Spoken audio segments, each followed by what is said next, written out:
8 жасар Салли кішкене ауырып ауруханаға жатқызылған інісі Жорж үшін қатты уайымдайтын.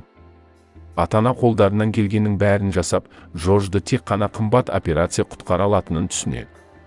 Алайда осындай қымбат операцияға ақшалары жоқ еді. Салли әкесінің анасына үмітсіз дауыспен былай дегенін естіп қалады. Оны тек қана бір ғаламат құтқара алады. Осыны естіген Салли тыныш қана өзінің бөлмесіне барып, капелькаға жинаған ақшаларын шығарып санайды. Қателесіп қалмау үшін тиындарын бір емес, 2 рет санап шығады.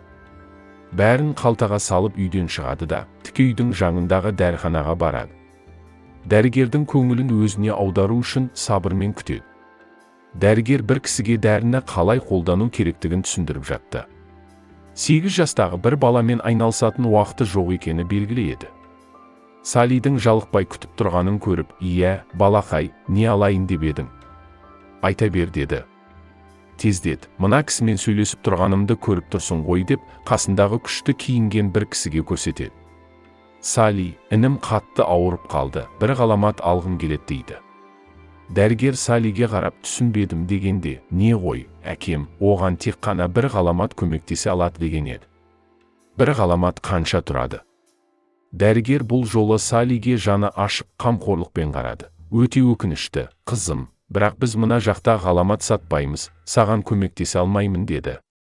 Салли мақсатынан тез қайтатын еместі. Дәрігердің көздерінің ішіне қарап, «Оны сатып алатын ақшам да бар. Тек қана бағасын айтсаңыз болды» деді. Дәрігер мен Саллидің осы сұхбатын тыңдап тұрған адам Саллиге бұрылып, «Інің үшін қандай ғаламат керек, қызым?» деп сұрайды.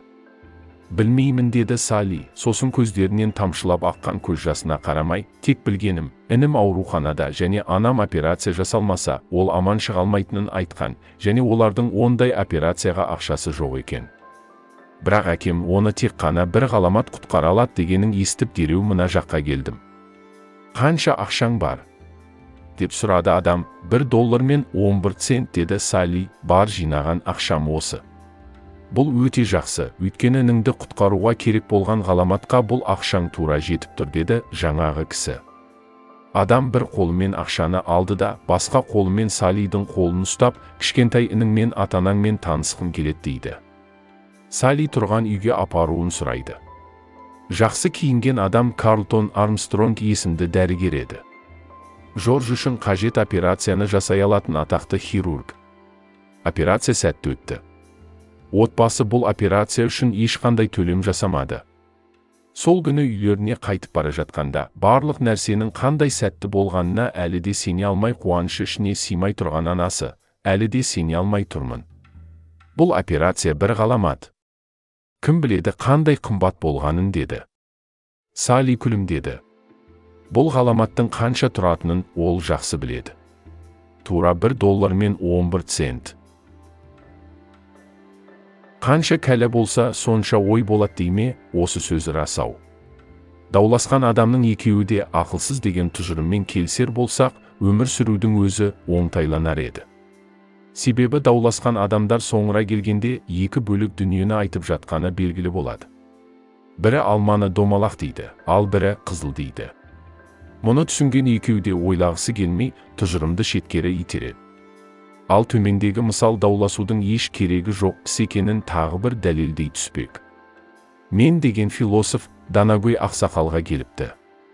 Оның ойы ақсақалды сөзбен жеңіп, ел алдындағы даңқын аспандату еді. Данагөй шал бірінші болып тіл қатыпты. «Амансың ба?» деді. Ақсақал, «Сұрағыма жауап берші». Қонақ іштей ой қуалап тына қалды. Ақсақал сөзін жалғады. Түтінді құбыр ішіне түскен екі адамның бірінің беті күйеде, ал екіншісінің беті тап-таза.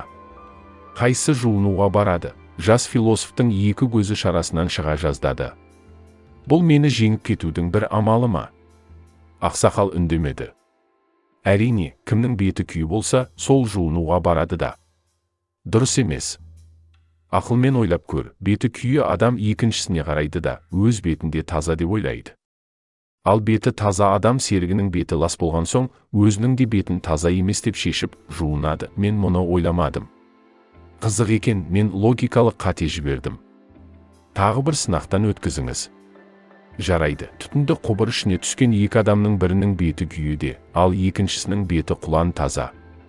Қайсысы жуынуға барады, енді? Екеуі де жуынуға барады, дұрыс емес. Екеуі де жуынуға бармайды.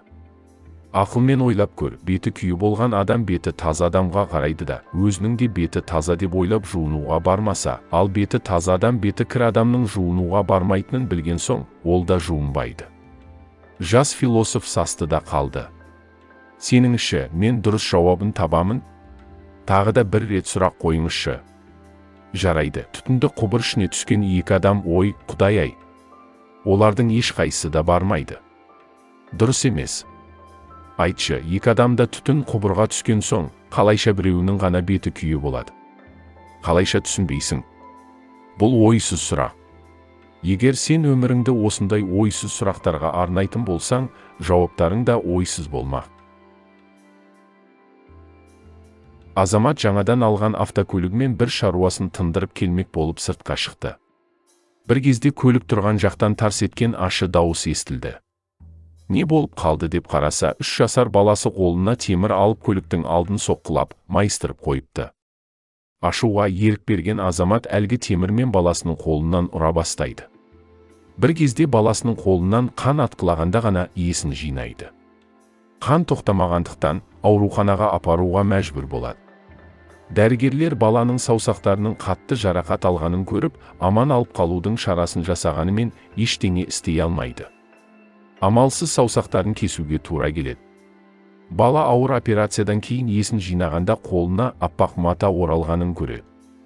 Әкесіне жаутаңдап қарап, әке, көлігіңізді бүлдіргенім үшін кешіріңізші, енді олай істемеймін деді де, саусақтарым қайта шыға ма? Деп жыламсырап сұрады. Мұны естіген әкесі өзін ұстай алмай жылап жіберді де сыртқа шығып кетеді. Ол өз қатесін түсініп, ақыры шыдай алмай өз-өзіне қол жұмсайды. Жақсы көретін адамға қарсы сабырыңыз таусылса, ашуға берілмей тұрып, жақсылап ойланыңыз. Көліктер жөнделер, бірақ саусақтар мен жаралы жүректер жазылмайды. Адамдар қателеседі. Бірақ ашу мен ызаға булығып істеген іс адамды өмірінің соңына дейін қинауы мүмкін. Ойланып әрекет етейік. Сабырлы болайық.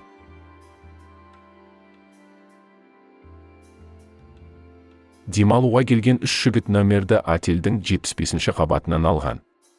Кешке таза ауаға шығуды шешкен 3 жолдас шыға берісте, әкімшіліктегілерден түнгі сағат 10-нан кейін лифттің істемейтінін біледі. Кешікпеуді жөн санап, саябаққа қарай бет алған жігіттер отельге түнгі сағат 10-нан кешігіп келген еді. 75-ші қабатқа жаяу шығу ақылға сыймайтынын айтып, әкімшіліктегілерге қанша жалынғанмен нәтиже болмады. Ескертуде жасалған, тек кешігушілер өздері кінәлі. Сонымен, алда 75-ші қабаттағы нөмерге жаяу көтерілу мәселесі тұр. 3 жігіт әр 25 қабаттан бөліп алып, әңгіме дүкен құруды өз мойындарына алады. Араларындағы бірінші жігіт 25-ші қабатқа дейін көңіл көтеріп, небір күлкілі оқиғаларды еске алып, көңілді біраз көтеріп тастады. Келесі кезекті алған жігіт ой қосарлық мәні бар салмақты әңгімелер айтып, кезекті 3-ші жолдастарына берген еді. 3-ші жігіттің әңгімелері мұңды екен. 75-ші қабатқа да жетіп қалған жігіттер кілт тоқтады. Араларындағы біреуі өкінішті және ғибратты хабары барын айтты. Жаяулатып 75-ші қабатқа да келіп қалыппыз, қатты өкініп тұрмын. Бірінші қабаттағы әкімшіліктегілерден бөлмеміздің кілтін алуды ұмытып кетіппіз. Жігіттер, жетер межеге келіп, амалсыз өкініп тұрғаннан сақтасын. Жұмыр бастының ғұмыры қазіргі сәттегі жағдайға ұқсайтынын қараңдаршы. 25 жасқа дейін ойын күлкімен өтетін жастық шақ, одан әрі отбасын құрып, иттірліктің қамына көшуді бұйыртса, пайғамбар жасының ар жақ бер жағында адам ана өмірге қамдана бастайтынын байқауға болады. Адамдар өмір бойы жүректерінің түбіндегі кілтті ұмытумен өтеді. Мейірімді жаратушымыз осындай жағдайдан сақтасын.